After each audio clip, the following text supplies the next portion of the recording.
Hello everyone. This is a word problem related to set theory.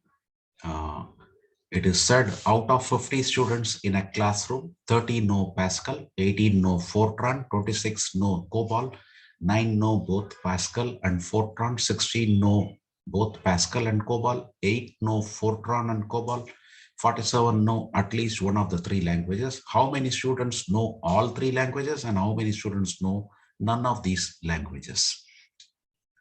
So the question says total number of students in the classroom is 50. So I will say given n of the universe, here the universe is considered to be the classroom, is 50.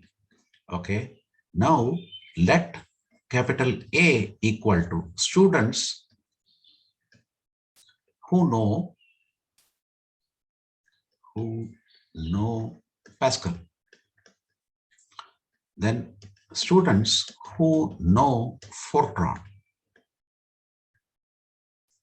Then students who know COBOL. So what is given? N of A, number of students who know Pascal is given as 30. N of B, who know Fortran is given as 18. N of C, who know COBOL is given as 26. Then 9 know Pascal and Fortran. Pascal means A and, so end means intersection will use, and A intersection B, that is given as 9. Then 16 know Pascal. Pascal is A and COBOL. COBOL is C. That is 16.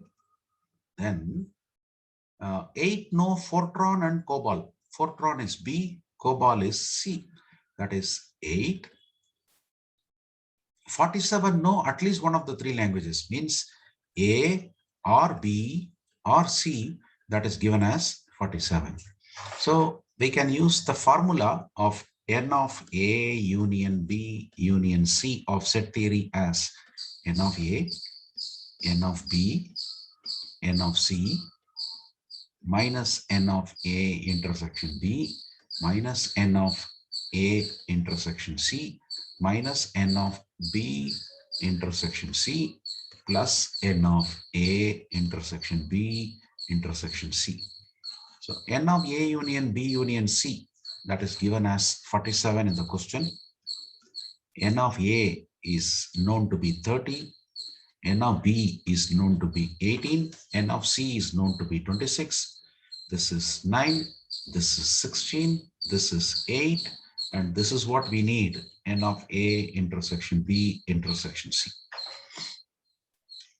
That means 47 equal to, this is 48.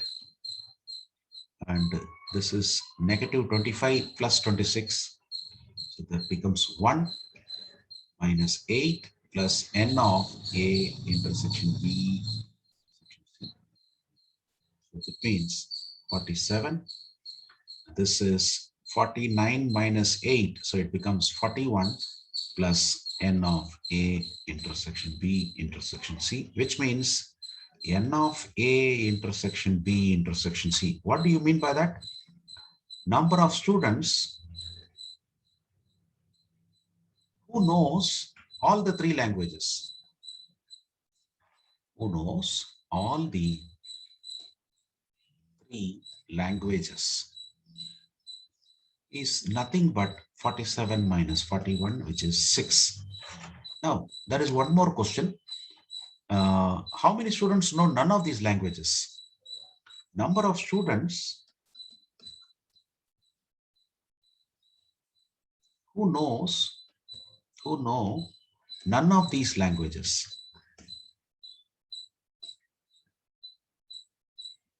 We already know number of students in the class, which is 50, and we already know at least one of the languages is 47.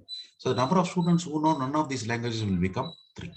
So that is the solution for this particular problem. In case if you find the contents of this video to be useful to you, I request you to please like it, share it with your friends, and also subscribe to my channel. Thank you.